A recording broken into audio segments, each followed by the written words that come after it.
So the funny part is, this is going to be a video that makes a lot of you mad. But hey, I'm gonna say this.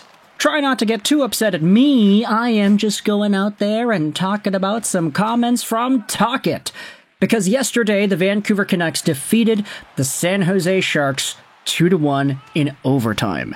In a game which featured a good Abbotsford Canucks-esque lineup, which included the likes of Nikita Tolopilo, Kirill Kudryavtsev, Elias Pettersson, you could say Victor Mancini is in there, Aatu Räty, lots of Abby guys. But the player that was on the map for a good chunk of yesterday's game, because of his game-tying 1-1 goal, was Linus Karlsson, who had scored in the third period to tie things up and finally beat Alexander Georgiev after he was having a totally great night in net. Linus Karlsson, everybody, has only scored 3 goals all season, but he has been looking a lot better in the past few weeks' worth of play compared to really any other time he has had in Vancouver. He was always a really strong point producer in the AHL for the Abbotsford Canucks. Point per game last year, over a point per game this year. But this season, with his 6 points in 22 games played, you can look at that number and say, hey, that's really not all too great, until you realize that 5 of Linus Karlsson's NHL points have come in the last 10 games.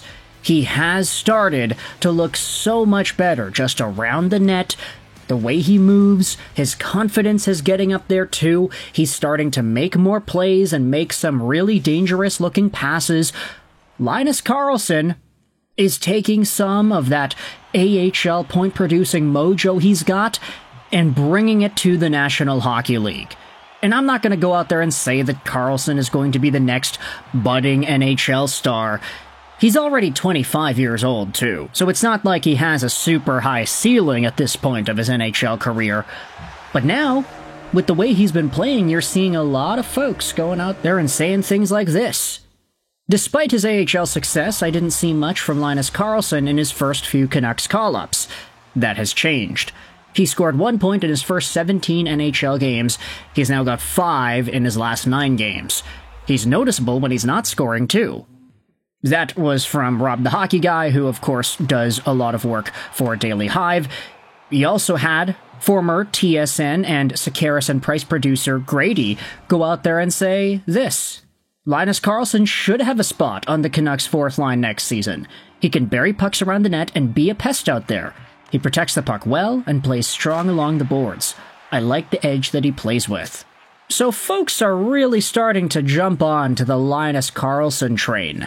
Not because he's going to be a star, but because he is more than serviceable and somebody that, by all accounts, should probably not be playing in the American Hockey League to start out next season. However, it's Rick Tocchet, after yesterday's game, who spoke about Linus Karlsson in a very intriguing way, boiling down his play and talking about his skill set and comparing it to an absolute legend in the Detroit Red Wings organization. This article from Noah Strang will be linked in the description. I'm using this because it has the quotes from Tocchet's post-game presser, but Rick Tocchet did indeed compare Linus Karlsson to a Red Wings player of the past. Toc said this in yesterday's presser. You guys probably know Thomas Holmstrom of the Detroit Red Wings, referencing the mid-2000s power forward. He was a hell of a player, and he was probably one of the best net front guys in the league for his era. He was the top of the top guys. I think that's the goal for a guy like Linus Karlsson. Can you be that wiry guy and just control that net front? Get stuff, get those types of goals? I think there's something there. He's got to get stronger and add another level of fitness. All those Abbotsford guys do. That's just part of the maturation, but he should embrace that role because he can do it.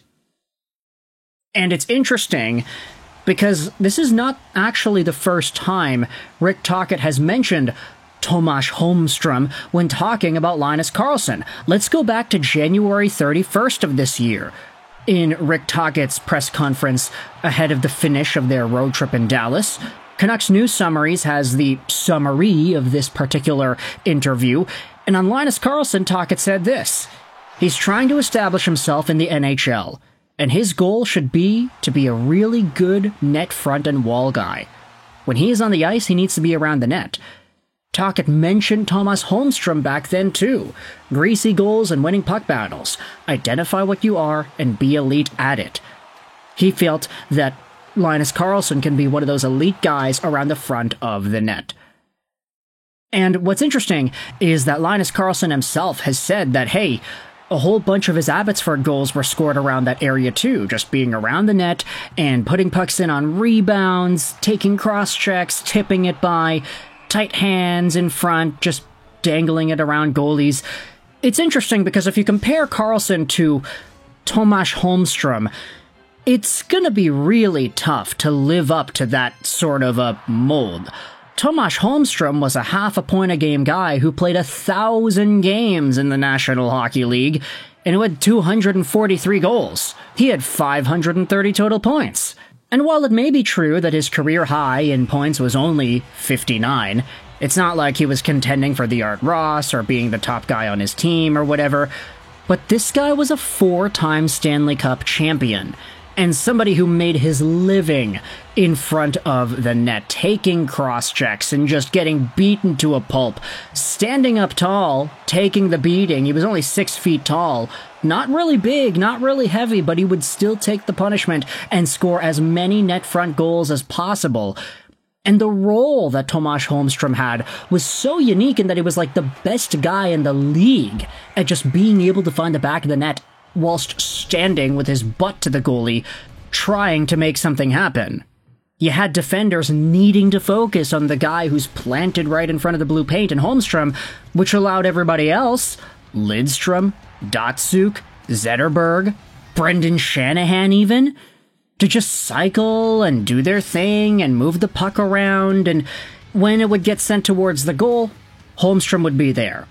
Again, he wasn't a top guy in the team, but he was a well-beloved and well-respected player who was amazing at that one quality of the game. Rick Tocchet bringing up Holmstrom's name in the Linus Karlsson conversation multiple times over the year is definitely going to turn some heads. And honestly, I listened to this on the post-game show on Sportsnet 650 after the game last night, but Sat and Randeep Janda were talking about, oh man, now we're gonna have to have these comparisons made. Rick Tocchet, why could you just not have said like Alex Chiasson or somebody as a comparable player for Linus Karlsson? Why do you have to say a 4-time Stanley Cup champion in Tomas Holmstrom? But, you know, of course, if Linus Karlsson ends up getting 500 NHL points and 1,000 games as a net front presence on the power play, then okay. We'll live with that. We'll allow him to do it, especially when you consider the trade tree which allowed the Canucks to get Karlsson in the first place. The Canucks traded Jonathan Dahlin to San Jose to get Linus Karlsson, and if you follow the tree back up far enough, you'll remember that the Canucks traded Alexander Burrows to get Jonathan Dahlin from Ottawa. So, Alex Burrows turned into Jonathan Dahlin, and then Dahlin turned into Linus Karlsson. This is literally like Burrows 2.0, if you wanted to say that. Although Burrows did have speed and a shot, and he did have a lot more of a instinctual goal scorer's presence with the Sedin, so it was a little bit different than just being a pure net front guy like a Chiasson or a Holmstrom. But either way, I wanted to make a video about this commentary topic because I did find it so interesting for Tocchet to mention it last night on the post-game presser. I want you to let me know your thoughts in the comment section below. If you're a Red Wings fan, is it disrespectful to the good old Tomas Holmstrom to see young Swedish AHL caliber guys making their way into the NHL and being told that Holmstrom is the goal? Do you think it's an attainable goal? Canucks fans, what do you think about Linus Karlsson, the way that he's played so far, and whether or not you think he can even hit a Holmstrom-esque ceiling? I think it's realistically impossible, but hey, if he does do it, great. Let me know your thoughts in the comment section below. I hope you enjoyed this video. And bye.